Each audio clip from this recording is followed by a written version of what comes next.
Marie est avec nous donc ce matin. Bonjour Marie. Bonjour Thibaut. Merci d'être là. Comment gérer les repas quand on n'est pas chez soi? C'est vrai que le midi, la plupart d'entre nous ne rentrons pas à la maison pour pouvoir manger. Du coup, ça nécessite de s'organiser quand il n'y a pas de cantine. Et là, ça devient un peu compliqué. Ça peut devenir un véritable problème. Pourtant, il faut continuer à essayer de manger équilibré quand on n'est pas à la maison.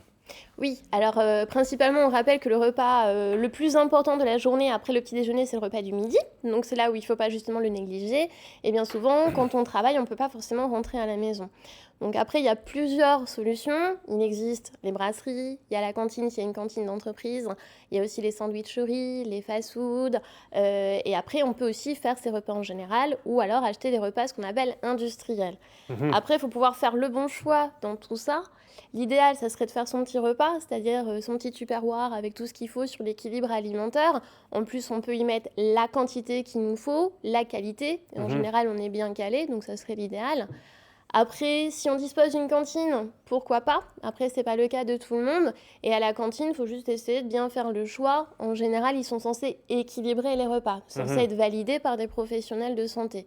Après, il faut juste essayer de faire le bon choix et pas passer vers le self-frite tous les jours, quoi. Le plus facile et souvent le plus bon. Tout à fait. Donc après, c'est essayer d'équilibrer dans les bonnes choses et pas se laisser non plus tenter vers les pâtisseries en général en fin de repas. Donc après, vous avez aussi le type brasserie. Donc quand vous allez en extérieur, en fait, une brasserie, ça peut être équilibré. Il faut juste savoir bien lire les cartes qu'on nous propose et pas, pareil, se laisser tenter vers l'aspect des frites tous les jours. On peut tout à fait demander justement un accompagnement vers un œuf féculent, la pomme de terre, les pâtes, le riz. Donc sur une brasserie, on essaie de choisir une viande tout à fait neutre, avec pas trop de sauce. On évite de manger du pain en attendant le repas, parce qu'en général, c'est tout ce qu'on fait. On a faim, on va grignoter les petits morceaux de pain aussi.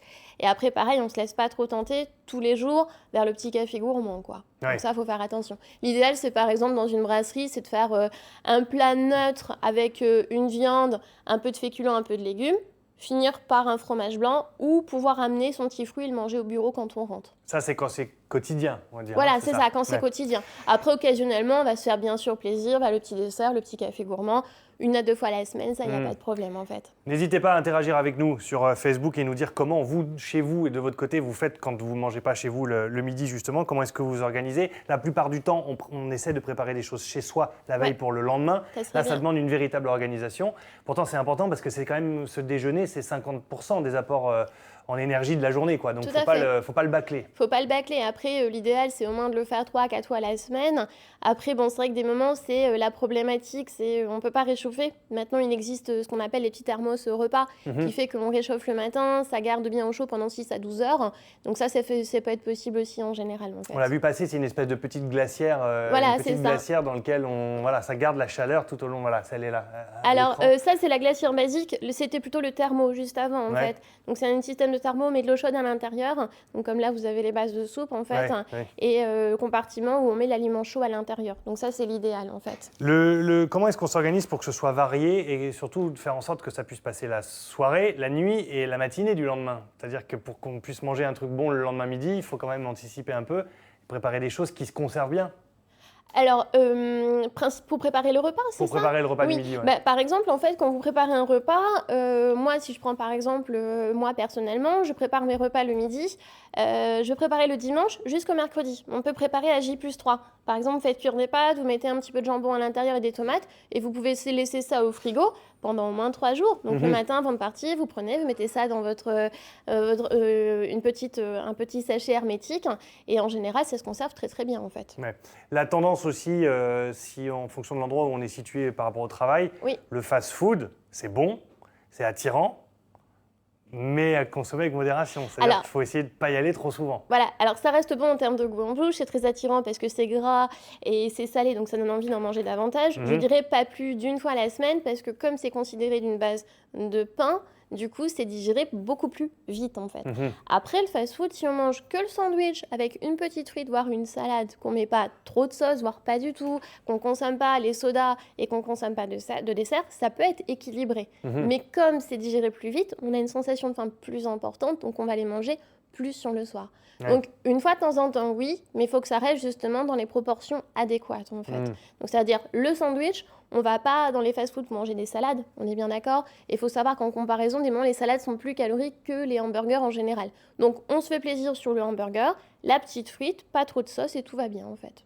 Et on se prévoit quelque chose dans ces cas-là pour se caler un peu en fin d'après-midi, collation, quoi. peut-être un fruit, un yaourt, pour dire de justement ralentir la digestion et pas avoir trop faim non plus sur le soir, en fait. D'accord. Est-ce que le fait de boire tout au long de l'après-midi du thé ou de l'eau, ça permet aussi de caler un peu la faim ou au contraire ça accélère le processus de digestion et du coup on a beaucoup plus faim rapidement? Non, ça va pas accélérer la digestion, ça va vous caler sur l'instant, mais juste l'histoire d'un petit quart d'heure, voire une demi-heure, parce que ça va juste gonfler, puis après ça passe vite en digestion. Ouais. Donc boire de l'eau, ça va pas forcément caler sur l'instant, en fait. D'accord. Et on termine peut-être avec ce sandwich, elle est intéressante cette photo parce que c'est vrai qu'il y a des magasins partout qui vendent ces sandwichs-là qui sont très attirants. Dedans il y a énormément de choses. Oui. Pareil, à consommer avec modération ou est-ce qu'on peut y aller plusieurs fois la semaine? Je dirais avec modération parce que ça reste une base de pain. Donc le pain, c'est ce qu'on appelle un index glycémique, un pouvoir sucrant plus important que les pâtes. Donc du coup, ça va être digéré trop vite. Après, c'est faire le bon choix. Ne prenez pas le jambon beurre, bizarrement, qui a l'air très diététique, pas trop calorique, mais qui va vous donner très faim. Prenez quelque chose avec des crudités à l'intérieur. D'accord. Donc le tout, c'est essayer de trouver des pains spéciaux. Maintenant, on en trouve avec des graines de sésame, des pains complets, etc. pour ralentir la digestion et pas de la baguette. Et après, c'est pas se laisser tenter vers la formule sandwich et dessert en même temps. D'accord. Donc prenez le sandwich, un fruit comme une pomme, et après, c'est derrière pas de soda, plutôt une boisson type de l'eau. Et là, ça restera plutôt équilibré en fait. D'accord. Merci pour tous ces précieux conseils, Marie. Merci rien. beaucoup. Anne-Sophie est là pour réagir sur Facebook et sur Internet. Est-ce qu'on a des réactions ce matin? Ah bah oui. Ah bah On oui. a notamment Ah bah Annelise qui dit « Oh, bah, ça fait pas vraiment envie de voir un hamburger à cette heure-ci. Ah, c'est dommage parce que moi, ça, au contraire, j'étais en train de me dire, voilà, là, la photo du hamburger, là, j'avais bien envie d'aller taper dedans. Oui, mais Thibaut, tout le monde sait que vous êtes un gourmand de Oui, la mais vie, quand même, donc vous quand même. appréciez ce genre de choses. Voilà. J'ai eu aussi 2 réactions via notre mail, 9h50hdf@francetv.fr.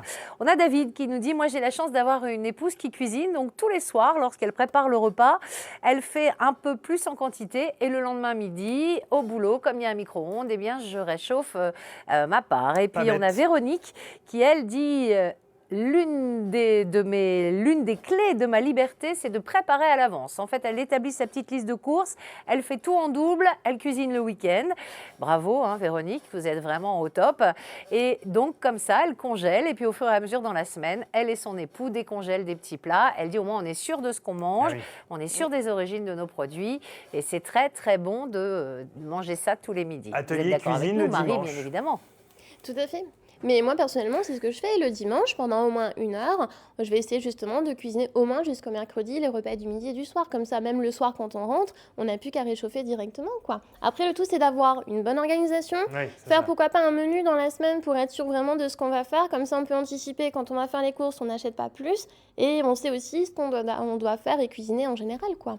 Donc après, c'est une question d'organisation, en fait. Tout le monde peut le faire, mais il faut se dégager au moins 1 heure dans la semaine pour être sûr que pendant 1 heure, on fait vraiment de la cuisine pendant 3 ou 4 jours, en fait. C'est une question de temps et d'organisation, en fait. Parfait. Merci Marie. Merci Anne-Sophie pour toutes ces réactions. Bravo Marie. Bravo. On a été complet J'aimerais là. bien On a savoir été faire comme complet vous. sur ce coup.